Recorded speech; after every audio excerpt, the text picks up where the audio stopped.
everyone. So today is a bit of a special game, another special one. So I am playing the Raven, which was kindly sent to me by Shadowlands Games. I think I've got that right. I might have to change that if I've got the name slightly wrong. And I actually reached out to them because I actually saw this on Kickstarter, and I really love anything by Edgar Allan Poe, and this is a TTRPG inspired by his works. So the gist of it is, so unlike, I suppose, this is a very sort of narrated game. It's all about the story and connecting different threads, rather than be an RPG where you have, I suppose, quantifiable scores. So from what I've read, the Raven uses the Maelstrom storytelling system, and what that entails is you get 5 dice in each pool, or up to 5 dice, and when you roll, depending on the score, it means whether the conflict ratchets, if I got that right, up or increases. So as you progress in the game, it's almost like your world almost becomes too unstable and it breaks. So you want this like highly charged, I suppose, tales that you're weaving. And with Raven, I think you can get these dice that are basically like cats or ravens. Cats, in my mind, I deem as good because it helps the character. It stops maybe bad things happening. And ravens, I look at sort of sinister twists and sinister plot points. So they're really good for the story, I suppose, and ratcheting up that tension. So bad, if you get loads of ravens, bad things can happen, which is not necessarily good for players, but very good for the story. So yeah, I just kind of want to get that in first, because this isn't like a traditional RPG game, and it took me a wee while to kind of change my way of thinking about it. And I do a lot of writing, as you know, I'm writing a novel, I work as a writer and stuff, so to me I felt I was like naturally drawn to this, but it was kind of like, oh, I haven't played something quite like this before, because it's similar to a journaling game, but it sort of isn't at the same time. But yeah, it's well worth playing and well worth getting your head around. So, another thing as well, which I forgot to mention. So, Shadowlands, oh yeah, it's there, just my little rough printout, also kindly sent me a solo game that they are working on. Now, because this is a pretty fresh game, I've got just the wireframe or copy document, very similar to the situation with Homecoming. So I've just written this on the front in my own sort of booklet making expertise, let's say, or not. So yeah, and what I like about this game is it actually serves as a very good introduction to the game. Of course, when I was reading the PDF, and the PDF is huge, by the way, oh my word, there's so much world building in it. It's very, very rich. But at the same time, when you come in new to it, it can be a little bit, I wouldn't say overwhelming, but there's a lot to take in. It's almost like playing D&D for the first time. Like, oh my God, where do I even begin? But when you have the solo supplement, when I was going through it, I thought, oh, okay, this is narrowing down what I need to do. And I was on the right path anyway, but it kind of guided me, and, you know, it helps you create characters within the game. And so within Raven, there are, I think, several different sort of settings, let's say. So you have like the Corvus mansion, which are like the descendants of Poe, or the fictional Poe in this sense. Then you have like Raven City. Then you have like the different factions within the game. So there's a lot of sinister organisations, and those like their own sort of settings you can kind of lean into. So the solo game, from what I gather, I think I'm correct, it focuses mainly on the Corvuses. So that means the setting is mainly in the mansion.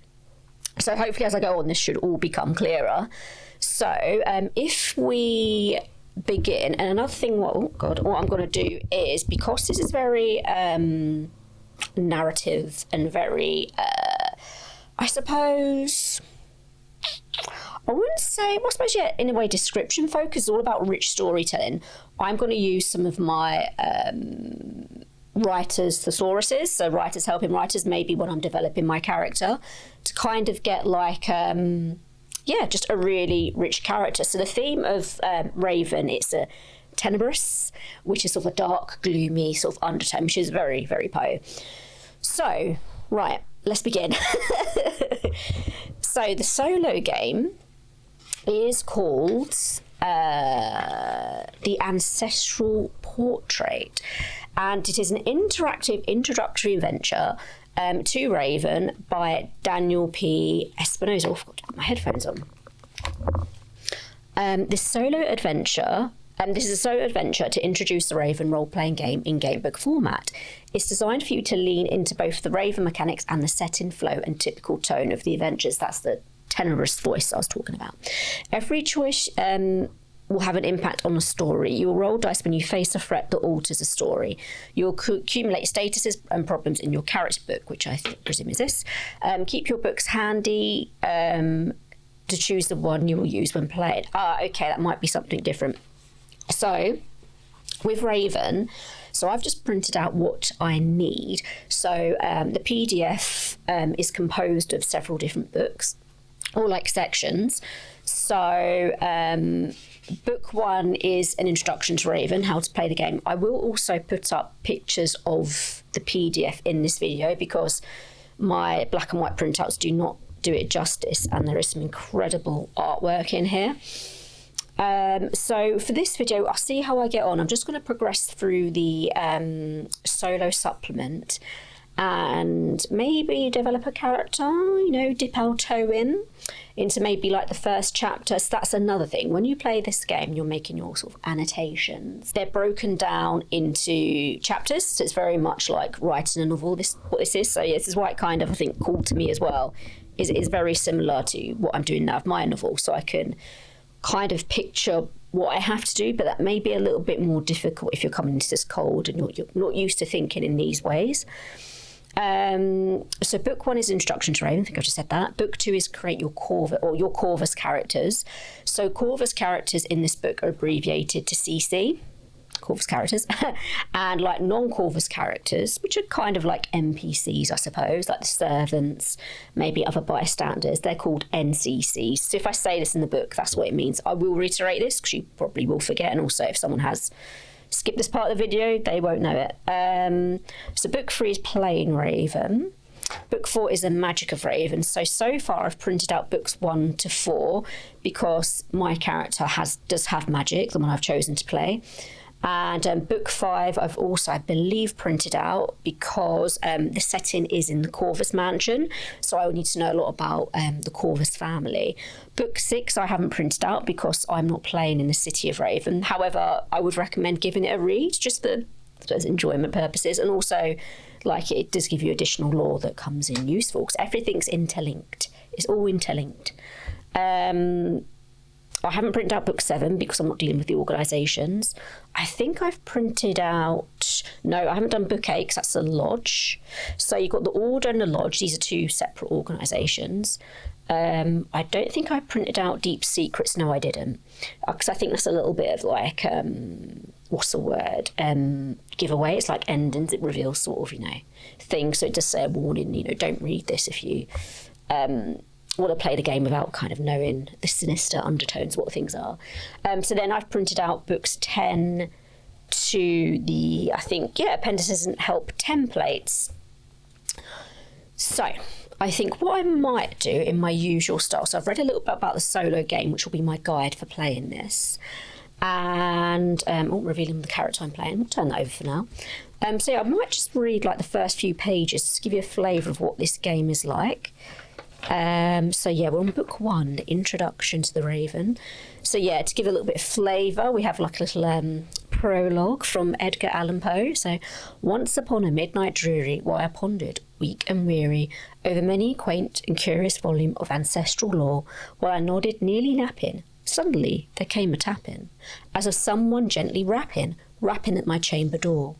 "'Tis some visitor," I muttered, tapping at my chamber door, only this and nothing more. So, this is about the Corvus family. Our family is cursed. It has ever been since Lord Poe founded the city and the Order, ever since he was corrupted and killed. You are members of the Corvus family, descendants of the founder of the Order of the Mist, of the City of the Raven. This is the cursed city on a lost continent in the 19th century of an alternative world. An utterly isolated place, Raven lies on the other side of an uncrossable ocean. Its founder only reached it after suffering innumerable losses. Here the tales and poems of Poe, your ancestor, our ancestor, infuse the atmosphere, the legends, and the curses that plague your family and the city's other inhabitants.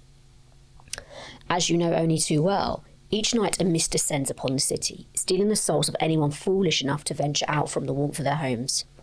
Meanwhile, day and night, hour after hour, the ravens keep watch from every rooftop, every tree, every window. It is said that these silent black wanderers carry the souls of those lost in the mist away to the land of the dead, to the other side, to the home of the cursed mists, and there they devour them. And as for the mist, well, little can be said, except that it was brought here by our ancestor after he was corrupted by the forbidden magic of the lodge, which he had discovered upon his arrival in Raven.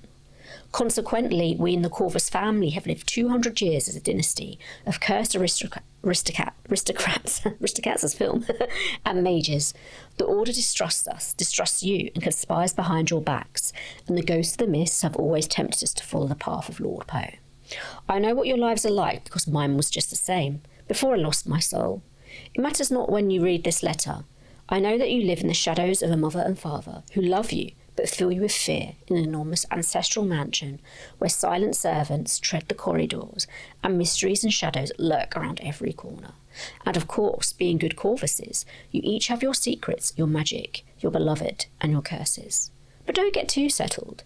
The day will soon come when you become entangled in the conspiracies of the Order of the Mist, and the forgotten mysteries of Raven. Your fate, therefore, is to either save your souls, or to follow in the footsteps of your ancestors, like me, by walking the path of corruption through the mist towards the other side. Because this is how it has always been, because we are Corvuses. Enter the Raven, enter the mist. Ooh. Okay, so that sets the scene a little bit, lets us know what we're getting into. So here's a bit more, I suppose, like gameplay information. So I won't go through too much of this, but yeah, I might read up to here because that would be quite helpful to learn more about the Maelstrom storytelling system. Because yeah, I wasn't familiar with it at all. And I think as well, I read somewhere that Fate may be based off this, but I could be incorrect. Okay. So what is Raven? Raven is a gothic horror and cursed magic role-playing game inspired by the works of Edgar Allan Poe. It takes place in a fictional world that bears resemblance to 19th century North America. The story unfolds in an old aristocratic city whose streets are shrouded in eternal mist and plagued by spectres, against which a sinister magic order offers protection. The city harbours many secrets that date back to its founding and before. The city of Raven is itself a great mystery, the roots of which stretch out in every direction. It is a curse that worsens with every step. It is a city of tenebrous places. Tenebrous means dark and gloomy, including the remains of the old lodge that brought the curse upon the city and your family. Ravens from the other side watch you through the windows of your tenebrous mansion. So a little bit of sort of background here. So the lodge has kind of always been in the city, and it was, I suppose, responsible for the magic before Poe arrived. So Poe founded the Order, but then he got corrupted, and the Order tried to basically... he got very sort of powerful and corrupted. So yes, the Order, the organisation he founded, turned against him, and it's the Order that watches over the Corvuses in the mansion. To sum up, Raven is a game of tenebrous stories and ghosts, providing players with the classic horror experience of haunted mansions, obsessions with spectres, and curses from beyond the grave, all told in Poe's poetic and sinister style. Hidden mysteries and cursed ruins that harbour long-forgotten secrets of Raven. Why was the lodge destroyed? What caused the curse of the mist? What is the Order hiding? What does your family have to do with the past and present events? What mysteries lurk in this strange mansion in which you were born? Old conspiracies that are very much alive, threatening to destroy the city, the Order, and the entire Corvus family. Oh, excuse me, hiccups. Lurking threats. Raven is plagued by tenebrous threats, whether you are wandering the city streets, walking through the corridors of the Corvus mansion, or venturing into the land of dead souls on the other side. Danger is always looming. It permeates everything you see, everything you hear, everything you touch and feel. It is both the reason for and the purpose of the tenebrosity that surrounds you. The Lodge, the Order of the Mist, and a mysterious ancestral power. The supernatural can be manipulated, but it can also corrupt. Now it's the Order that tries to control the spectres and the mist. To put an end to the curse that has settled over this land, the Order governs and watches over the city, having vanquished the previous rulers in a nefarious lodge and banning and persecuting the remaining members. Before the Lodge, it was a so-called ancestral power that is said to have controlled Raven, although little is known about that except for scant, incomprehensible vestiges. The Order keeps a close eye on anything supernatural and anyone using magic on the advancing mist. And on the advancing mist. Meanwhile, it is rumoured that some members of the Lodge survived and that they are lying in wait, biding their time until their moment of revenge. The ravens and the cats. So this is what I was alluding to earlier with the dice. The ravens are everywhere. They give the city its name. They keep watch day and night from the rooftops waiting, like psychopomps, to carry away the souls of the dead, or the souls of the people they choose. It is said that the ravens may be messengers from the old lodge, or perhaps something even worse. When a raven looks at you or perches near you, it's always a bad omen. Cats are only found in the Corvus mansion, the cursed home of the founder and betrayer of Raven. This is also where your characters were born and currently live. Jet black and unsociable, the cat's not easy to find. Not even your family knows what they are, but you've always been warned not to disturb them. There is something unnerving in their razor-sharp stare that penetrates the deepest part of the human soul. Fortunately, the cats are nearly always sleeping. The Mist. This is Raven's greatest evil. When night falls, the streets fill with a thick, glistening white mist, swarming with the silhouettes of spectres. It devours the souls of anyone foolish enough to go outside and get drawn into its sweet perfume and irresistible allure. It seeps into houses through cracks in walls, lingering in cursed places. With every sunset, it threatens to take back the city and regain the power it enjoyed before the Order's protection. The spectral beings. These are the monsters of Raven. There are no vampires or werewolves here. All beings are spectral or have been brought back to life. The shadow lurking in your bedroom, watching you sleep, might be the ghost of someone who has a score to settle with you. The cold draft on the back of your neck could be a parasite sucking your life away after you've summoned something you shouldn't have. What appears to be a person looking at you from across the street could be a larva. If it chooses you, your fate will be a painful one. The love of your life may no longer be who you thought they were, but someone or something that replaced them long ago. The Other Side. This is a land of dead souls, the place where they go when they die, but it's also a pale and shadowy reflection of what exists in the world of the living.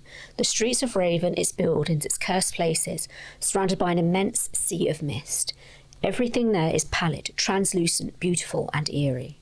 It is populated by all kinds of spectres, from dead beings to dangerous larvae. This is where the mist and the ravens come from. In the world of the living, there are breaches through which those on the other side can slip, breaches which can be opened by magic practitioners willing to risk their souls and sanity. The Corvus family and your mansion. Unfortunately for you, your family is the most feared and hated in all Raven. The Corvus family is the ultimate cause of everything that's happened in the city, and the source of its curse. It is also the target of ancient and sinister conspiracies. The founder of the Raven was a Corvus ancestor who succumbed to evil, causing the city, along with his own descendants, to be cursed with a mist. Yours is a doomed bloodline, and your family's past harbours secrets that even your own characters know nothing about. Your mansion is in the centre of the city.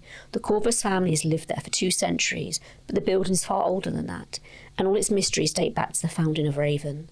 The mansion is vast with endless corridors and countless rooms, many of which are boarded up or yet to be discovered. Cursed places abound, as do imposed family portraits, hidden crypts, and spectres that might awaken at any moment. Ooh.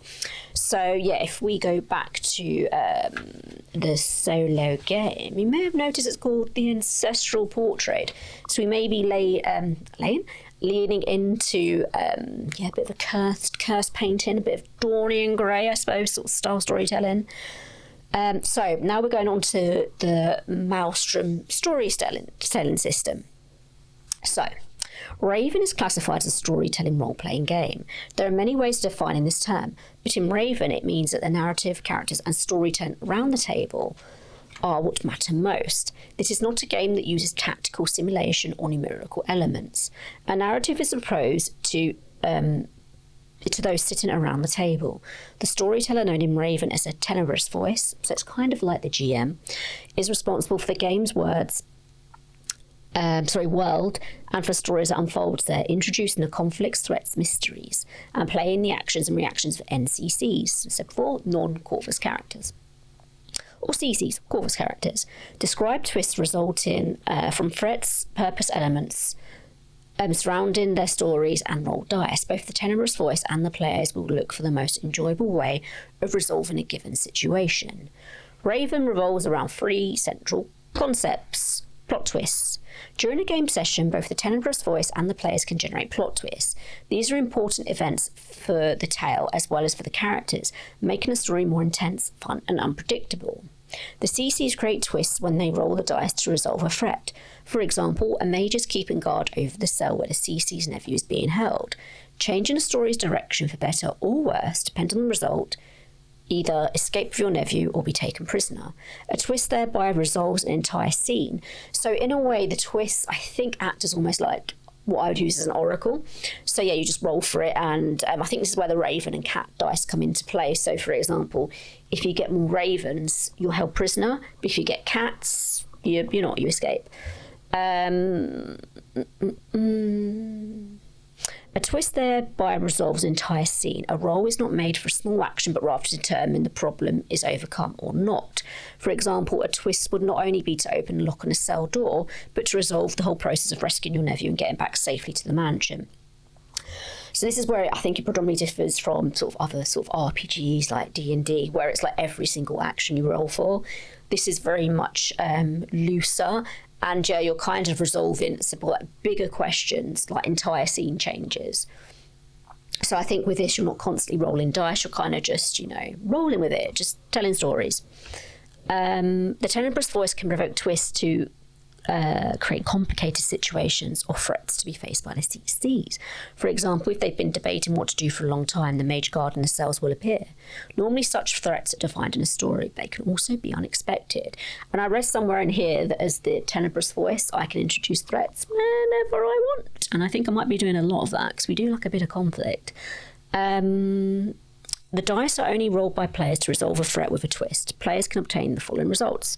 A favourable twist, so if you get, I believe more cats, the roll is successful, they overcome the threat. A twist with complications, so partially successful rolls. So I think that's when you get maybe a couple of ravens to cats, it's like a ratio. So actually I wrote this down. So I made little cue cards. So I did something for dice. Here we go. So a favourable twist with complications. So that's if you get like 0 cats and 0 ravens. What happens is, not to be too confusing, dice can cancel each other out. So because on the dice, so let's say I wasn't using numerical dice, I'll explain this in a minute. So the dice you get with the game, it's kind of like 50-50 odds. It's like blank or cat.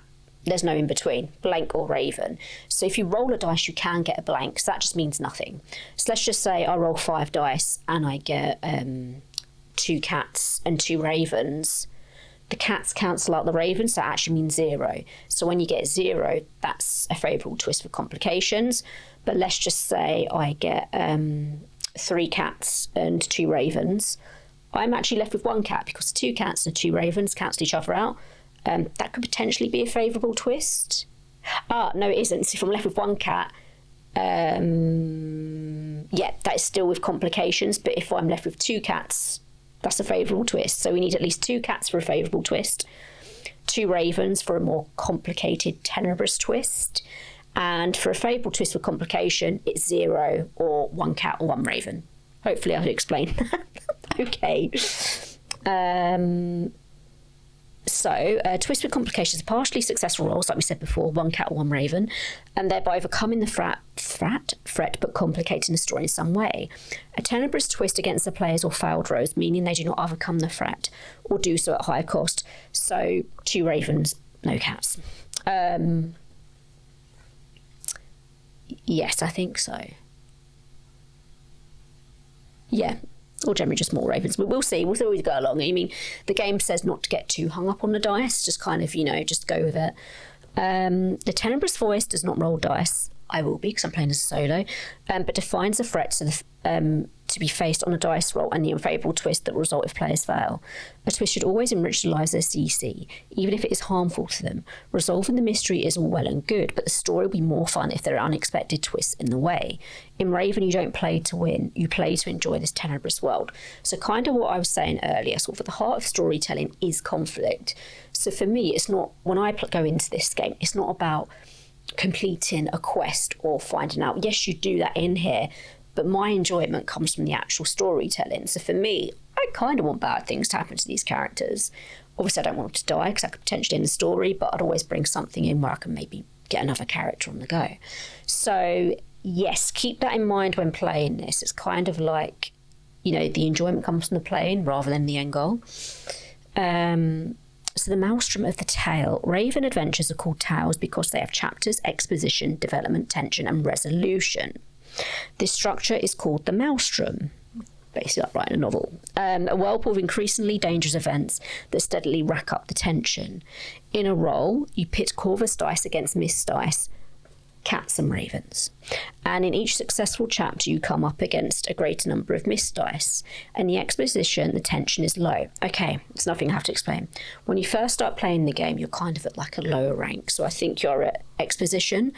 So when you go to roll for things, you will have fewer missed dice, but maybe more cat dice. So in the exposition, stuff may go more favourably. And this is what I was saying about as the game progresses, it becomes more unstable and there's more conflict, because as you start going up, so say you're out for the exposition and then you go into developments where the meat of the story starts to happen, you then introduce more raven dice, and that can mean more sort of bad rolls, more conflict. In the exposition, the tension is low, but by the time you reach the resolution, so that's right at the end, a threat may be raised by two opposing dice. There are also events that make the story more dangerous, like a spectre that progresses from stalking a CC to possessing them, as well as more tenebrous atmosphere descriptions, like an increasingly violent storm.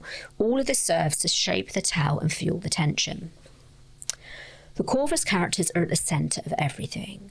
All stories are related to the Corvus characters. Spending time on their creation will enable you to better weave them into your games. Dedicate whole scenes to just playing and enjoying the characters' lives. Raven dice. Raven uses 10 six-sided dice. There are 5 black dice, which these are my red ones. They're now black. And these are Corvus dice, whose results rest in the character's favour. So when I'm using numerical dice, like I said before, it's either raven or not, cat or not, or cat or blank. When I'm using numerical dice, I want a 4 or higher. So 4 or higher basically means cat or raven, anything below that is blank.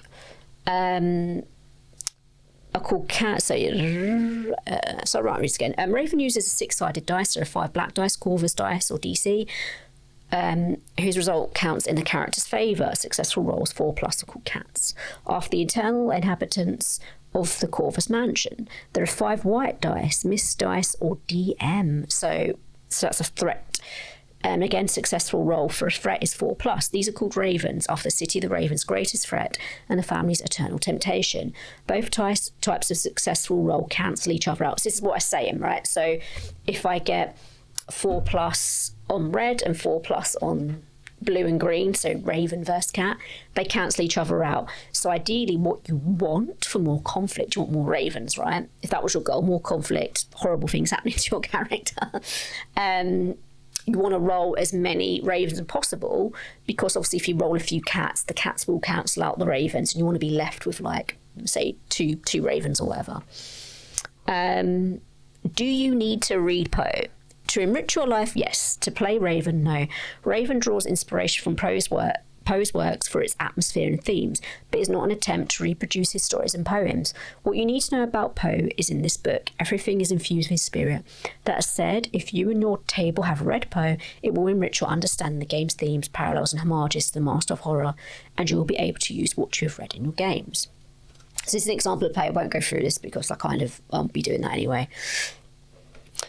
Okay, so here's probably a better explanation of the breakdown of rolling in case you're still wondering what the heck I'm going on about. Okay, right.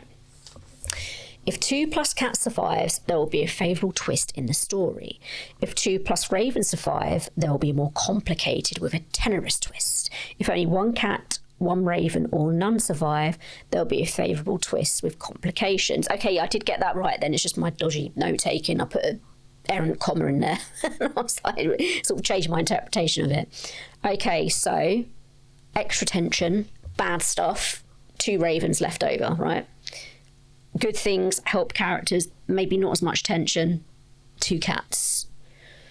Depending, so, and favourable twist with complications, so it goes in a character's favour, but there's a little bit of bad stuff.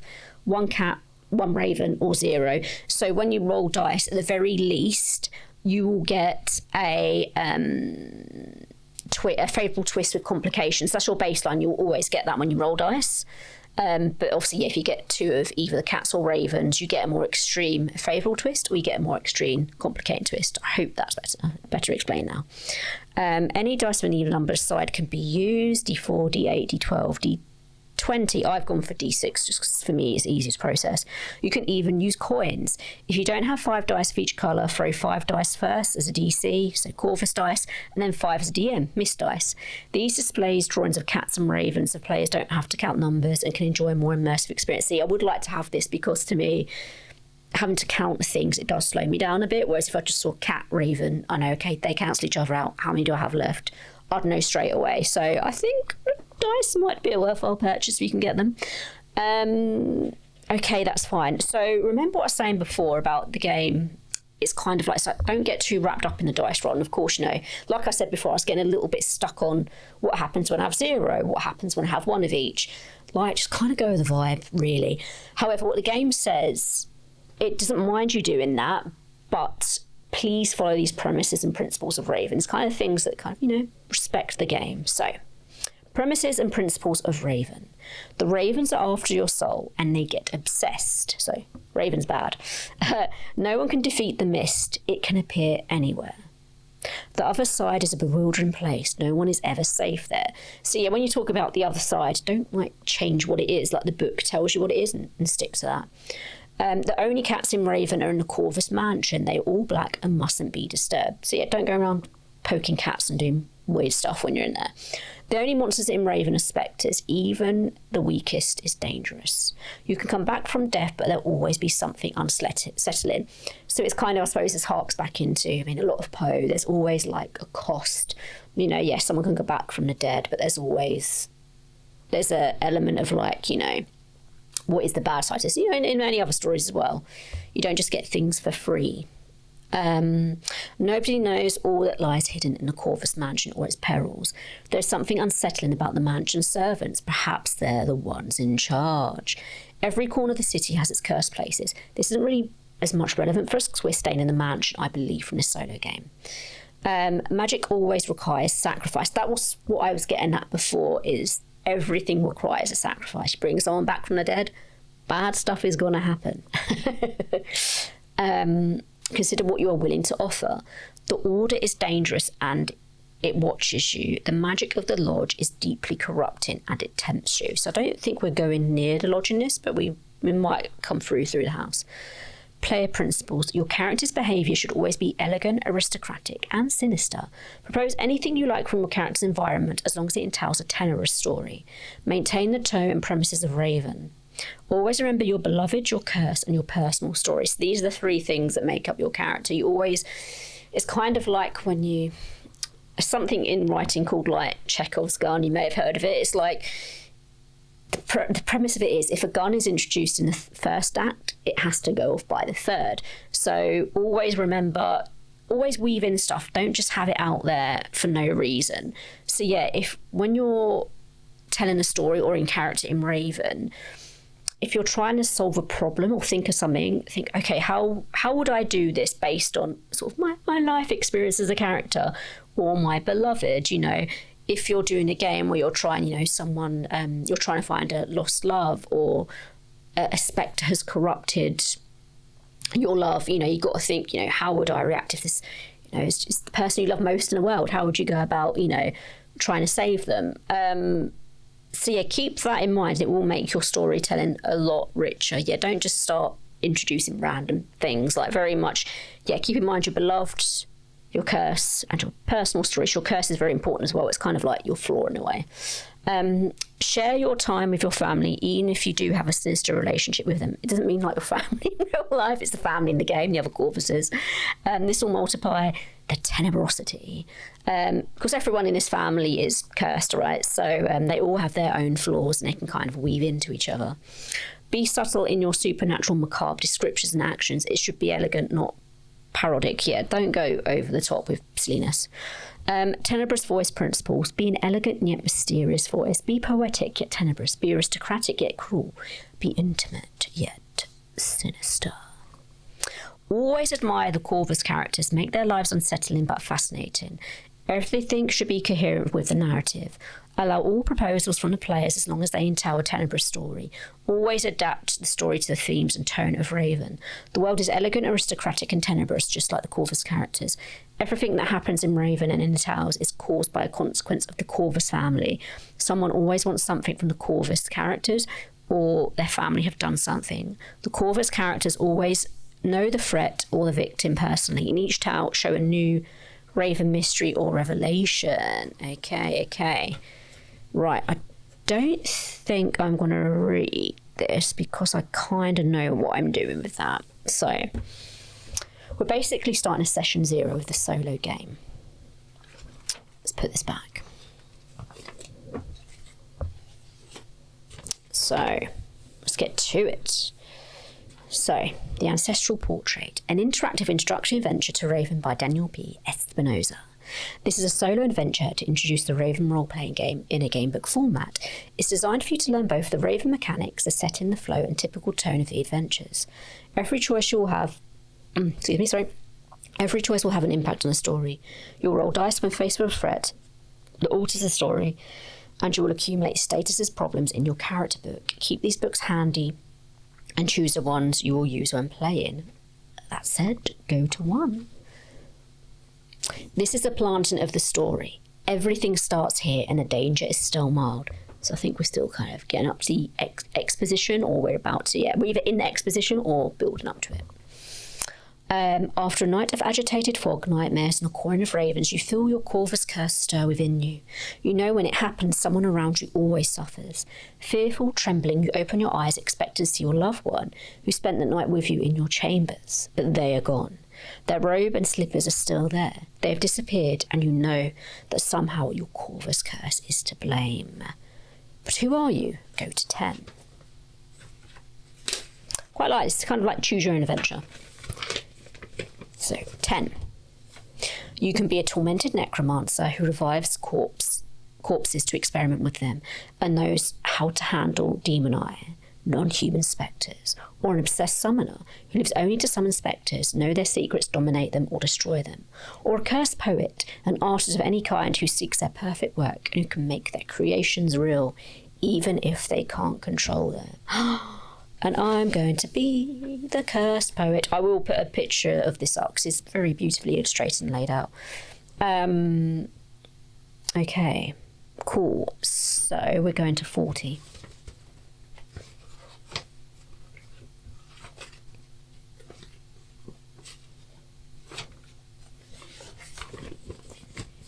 You're an obsessed poet.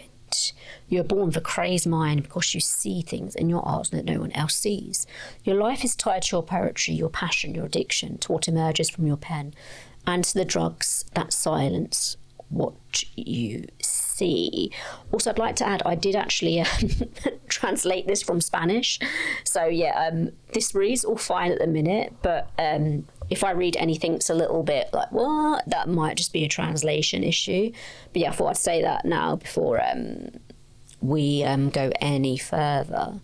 So, we know that I'm a very passionate poet. I'm addicted to writing and creating things. So let's go to 13 and find out what I am like.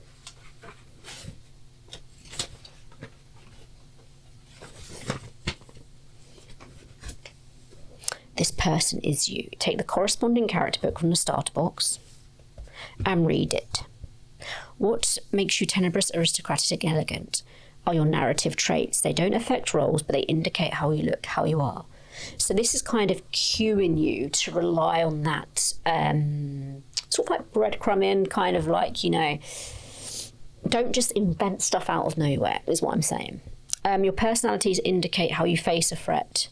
Can't see my eyes. When you face one and must roll, choose which personality you act with and add as many Corvus dice as indicated. Our Corvus dice are cats. Your tendency is a habitual way of acting often gets you into trouble. If you're acting this way and facing a threat, add 1d6 to the roll. Your necromancer, summoner, or poet actions and your Corvus actions are abilities that allow you to do something no one else could, or use a magical effect typical of your archetype without having to make a sacrifice. Oh, this is interesting. And also, when describing this, again, it's not like we're fighting anything, even though we are, but it's not like quantifiable. It doesn't mean points. It means basically points for storytelling. So describe how you do something and you don't have to make a sacrifice. You don't have to think, okay, what's the cost of this? It's like a free pass. The event will ask you at appropriate moments if you have any, so these special magical abilities. If your pending problems or aids owed to you, you'll note down a situation that can harm or help you later. The event will ask. Now that you know who you are, look around and remember that your loved one is not with you. To know who they are, go to 16. Okay, well, I'm going to start filling this out. There is a little bit of a script at the back to help us, so I might go through this. How to create your poet. The Ravens invite you to take the most important step in Raven, defining your character. Dedicate some time, or session 0, kind of what I'm doing now, to define your CCs. This will enable you to create complex personal stories and tenebrous family relationships. Use these suggestions to get inspiration from them to create what you want, ensuring you maintain the tone and premises of Raven and the Corvus character type. Creating your tenebrous essence for independent tales. Your name, Mary Victor Edgar Rowena. What makes you aristocratic? Poet, writer, painter, sculptor. So what is my name? I quite like the name Rowena.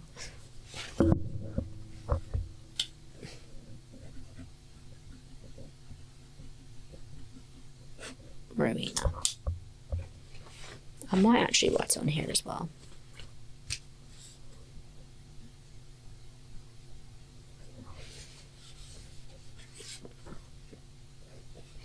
What makes you tenebrous? Eccentric, chaotic, passionate, histrionic, addicted to smoking mist or drinking raven blood. Oh, what makes me tenebrous? So that's sort of unsettling, gloomy. So these are, so again, it's nothing that's going to be like hard and fast. What I write isn't something that's going to translate into points or anything like that. It's about kind of, when you're fleshing out a character for a book, you have certain things you go back to kind of influence like how they approach certain things. So obviously it's not you, it's a character, you know how you do something. Be like, okay, what would be, how would this character approach that to make things believable? So what makes me tenebrous? I say I'm passionate for sure. What I might do, I might just pinch some of these words just to make it a little bit easier. So we say passionate, because obviously it's their love that's gone missing. And I say, you know what, they're chaotic. I can imagine them being in a library again, like books everywhere, falling asleep. Am I addicted to smoking mist? You don't, I'm going to put that in. I'm thinking of like, you know, in like the 1800s, people used to rely on a bit of absinthe to make themselves more creative. And I think I might do that with the mist. Passionate. Chaotic, mist addiction. Just to remind me, like, what? When I go back to play this, absinthe. That's kind of what I have in mind. Mist smoke. Mist smoker.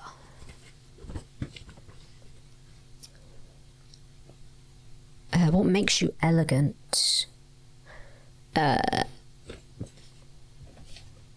Yep, okay, so these are 3 things. So what makes me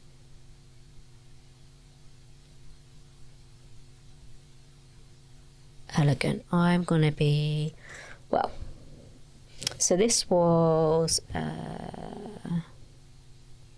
tenebrous. These are my tenebrous traits, I think. An elegant is I'm going to be brilliant, very creative person.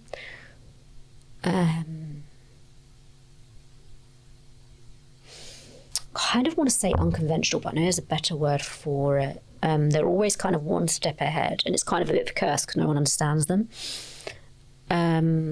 Brilliant. I say innovative, but that's not quite what I'm looking for. It's too corporate. I say extravagant as well. They're big, you know, they consume art, books, fashion. Personality. Okay, here's where we get to a little bit of point scoring. So elegant, I'm going to put this here. What makes you elegant? Oh, aristocratic. What do I put? I think that's poet. Yeah, I'm a poet. I am a poet. What makes you elegant? Brilliance. Innovation. Extravagance.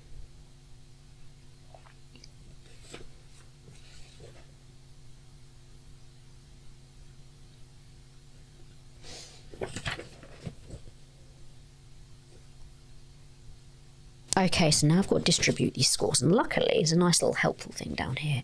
This is hard though, because I'm looking at these and I'm like, oh, they're kind of a bit of everything apart from physical.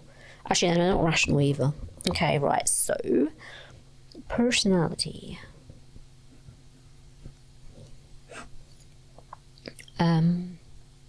Creative, I think I need to put that in as very, very quiet. Okay, so we've got two quiets in the middle of the road, not very, not very. Okay, so it's like, agree, strongly disagree, disagree, strongly disagree. Creative, I say very, that's 2 DC, 2 Corvus dice. So I'm going to put in, oh no, sorry, very is 3. What's quiet? I'll say they're passionate is quiet. Of course, you know that the story is they've lost their love, so we're going to have 2 DC.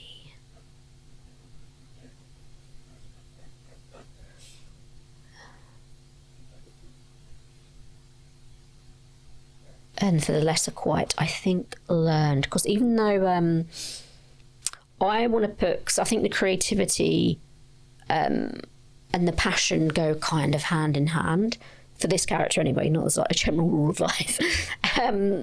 So yeah, because I mean creativity and learned also go hand in hand, but given that the game centres around them losing a lost love, I'm going to rank the passionate higher above the learned. So next I'm going to have learned, because to be, I think, a poet and innovative and an inquiring mind, let's say you have to be learned or learned.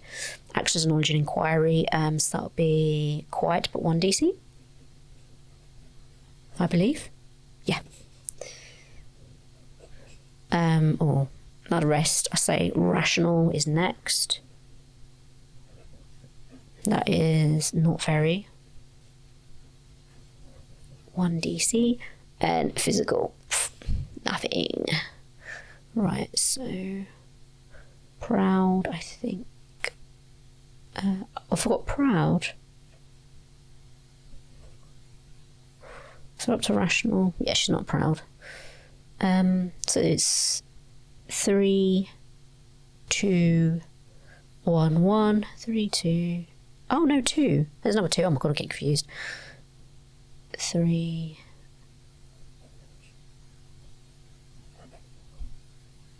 Yep, cool. 3, 2, 2. So learned is also 2. Rational is 1. Proud is 1. That's not very. And physical is 0. I mean, there could be a world where we have a physical poet.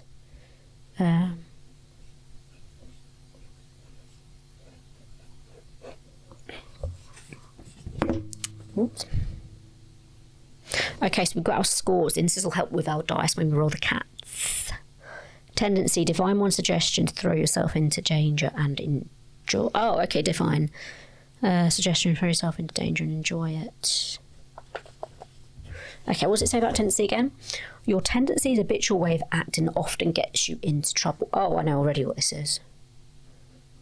Impulsivity. Impulsiveness. Acts without thinking first. Throws caution to the wind. I suppose it's very similar to what they wrote here, actually. Throw yourself into danger and enjoy it. I wouldn't necessarily say enjoy it, but this person probably throw themselves into danger without thinking about it. Oh, your curse. Oh, this is a good bit. It's a good bit now coming up. Curse. Does it say anything about curse in here?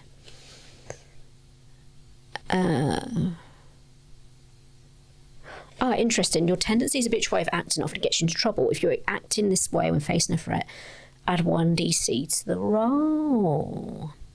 Okay.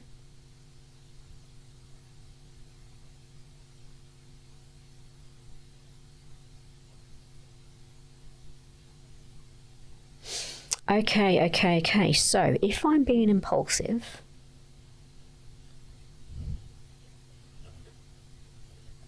I get 1d6. Cool. So, yeah, if again, it's very narrative focused. I'm not going to be like rolling against anything, apart from, I'm supposed to tell a lie, I'm kind of going against the Raven dice here. But, like, yeah, so if I'm being impulsive, that's a benefit. It may lead to a more favourable outcome than not. Well, I don't want that. I kind of want the other way. Okay, so that's the tendency. I kind of get the gist of what that is now. Oh, I get what I have enjoy in brackets now. Okay. So yeah, I enjoy being impulsive. I enjoy being a bit careless sometimes, because maybe that goes in sort of a juxtaposition, or maybe, no, it doesn't go in juxtaposition at all. Maybe it leans into that creativity, that spark, always looking for new things and not really thinking about the consequence of pursuing new things. Your curse. Okay, so we have a little bit of elaboration what the curse is.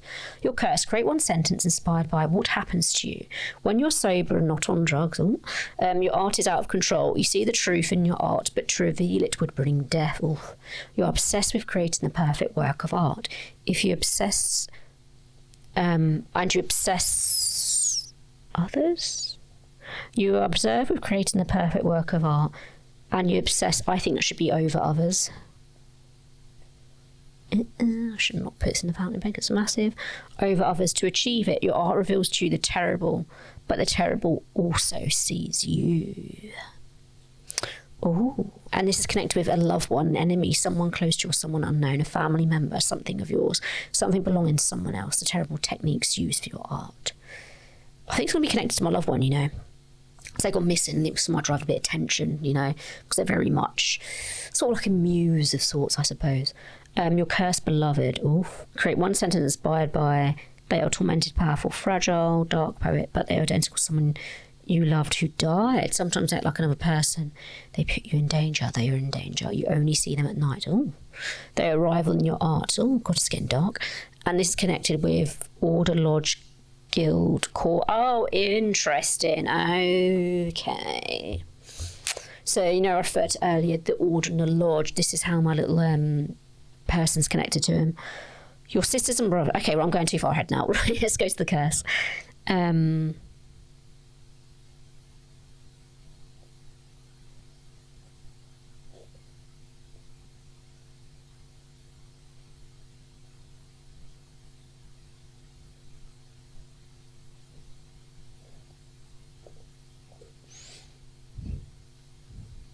Also, I can change this as time goes on. This isn't like set in stone. So let's just get something on paper and see what we get. The curse. You see the truth in your art, but to reveal it would bring death. So maybe I get visions. visions of magic. It's not always good. And the mist that I smoke helps dampen down these visions into something less terrifying. Almost like, I suppose, prophetic visions, but they're always like horrible. Warnings. And maybe they had a vision of losing their loved one. Ooh. And I suppose the perfection. Of course, I say they don't really paint their visions. They sometimes do, but they focus on painting other... Why am I painting, actually? I'm a poet. Okay, so writing. So they write poetry that doesn't really centre on the visions.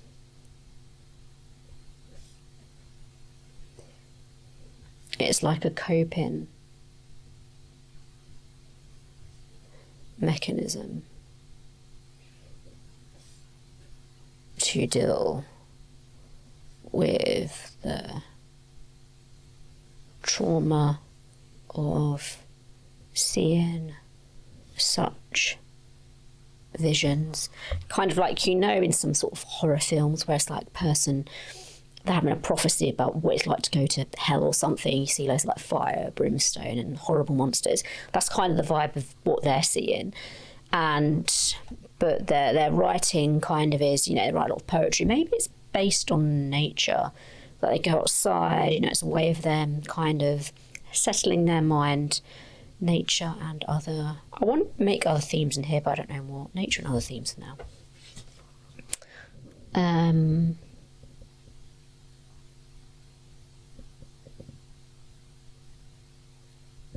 Oh, it's nature. And just say like romance. They have muses they obsess over.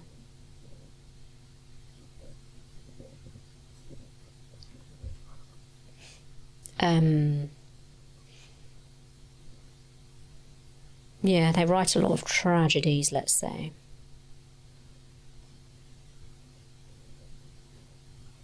But it never really ventures into supernatural.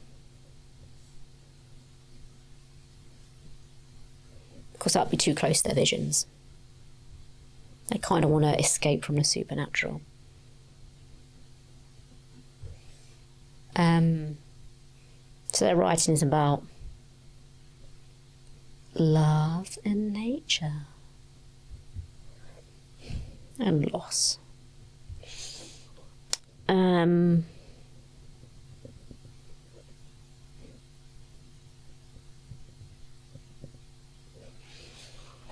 Okay, if my art reveals the terrible, maybe I do need to write about what I see.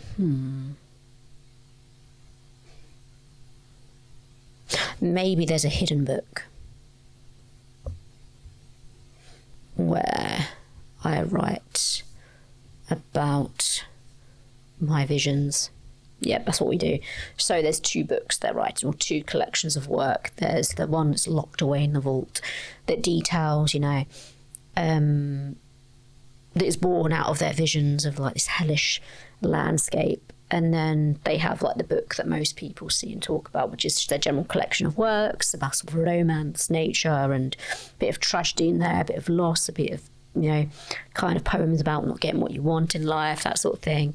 So they've got that collection of works most people know about, but they've also got the horrible stuff as well. And they don't like to dip into it too much because they can kind of feel that whole thing about looking into the abyss and the abyss looks back at you type thing.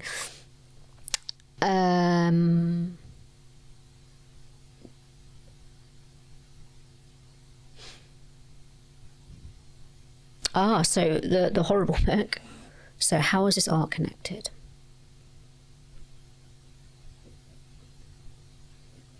So like the creepy secret book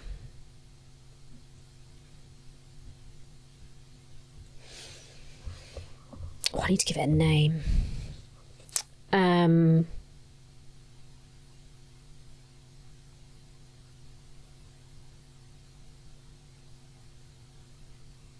is it connected with? Is it connected to my loved one? I don't want it to be connected to my loved one, but I'm not sure if that'd make it more interesting.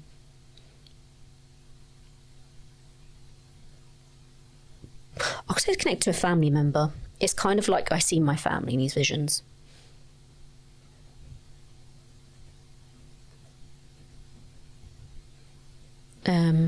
They are in visions. Who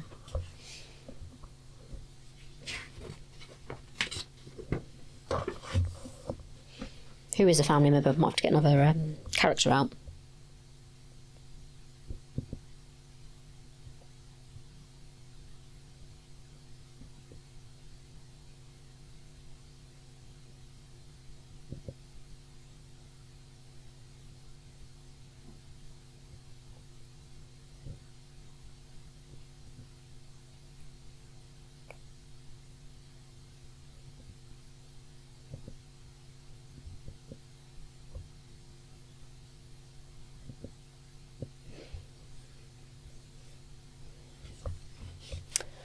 Let's go to my cursed beloved next.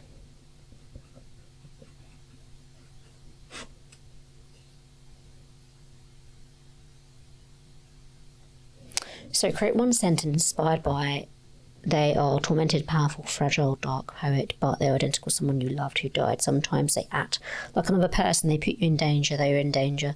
You only see them at night. They are a rival in your art.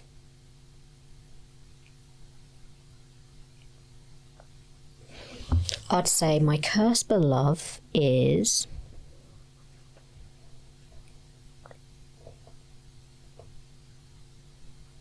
torn. I don't want to be tormented. I think fragile.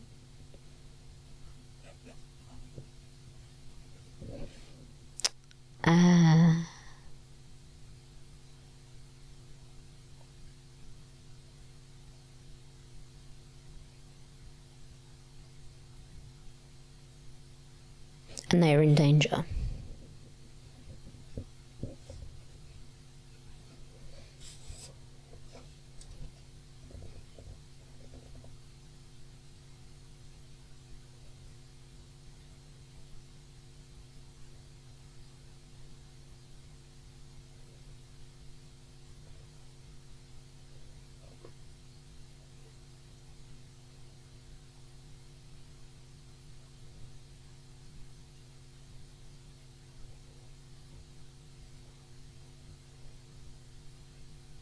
They're not rivaling art now. I think I might ignore that.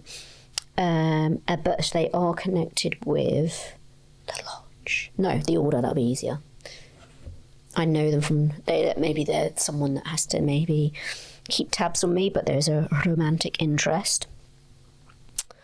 Sisters and brothers. Oh, I'm gonna go through that soon, so I'll park that for now because I need to get more character sheets. Sisters and brothers. One relationship, her Corvus character inspired by you, and obviously you see you help them to almost kill them. You always help them to you. They create something hidden with your art, make someone you shouldn't have mad, obsessed, plagiarize something dangerous, get hooked on drugs to see something that they do not want to see. This old love on someone close to you, vocation, action. Okay.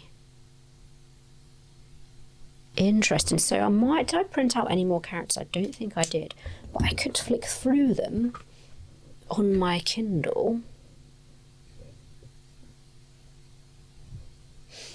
Okay, so these are the character books, if you can see that. I'll put the page up on screen anyway. So this is where I grabbed my poet from. So we could have, as a family, tormented necromancer, obsessed summoner, or that could be quite a good one if my beloved's gone missing. Yeah.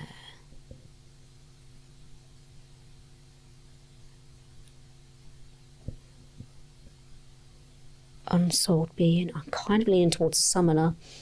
Guilt-ridden lunatic, or no. Trapped ghost. selfless reflection, immortal mesmerist. I'm either going to go for, I don't know why, like trap ghost could be quite cool. Because I might be able to go through like different planes and things. No, do you know what? I'm going to go for summoner. Obsessed summoner. So this could be my sister. So yeah, slightly different here. So the names. So for the obsessed summoner, the names they suggest are either Annabelle, Pluto, Hecate or Aegeus. And what makes you aristocratic? Could be scientific, spiritist. What makes you tenebrous? Addicted to invocation, insecure, overconfident, paranoid, too fearless. Ooh.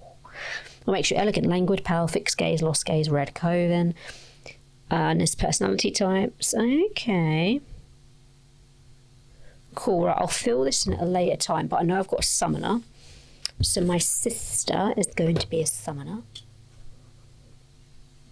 And I'll work on that maybe in another video or off camera. Have I done my cursed beloved yet? Yes, I have. But I didn't finish the sentence. My cursed beloved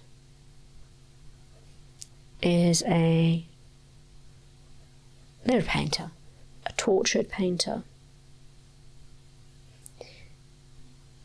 Who is fragile.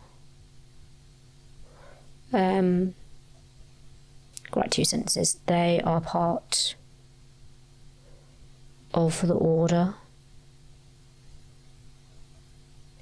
who are supposed to watch over us, but we have grown close, bonding over art.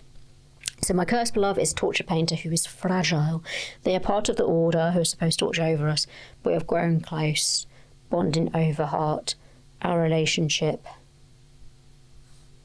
is secret and dangerous.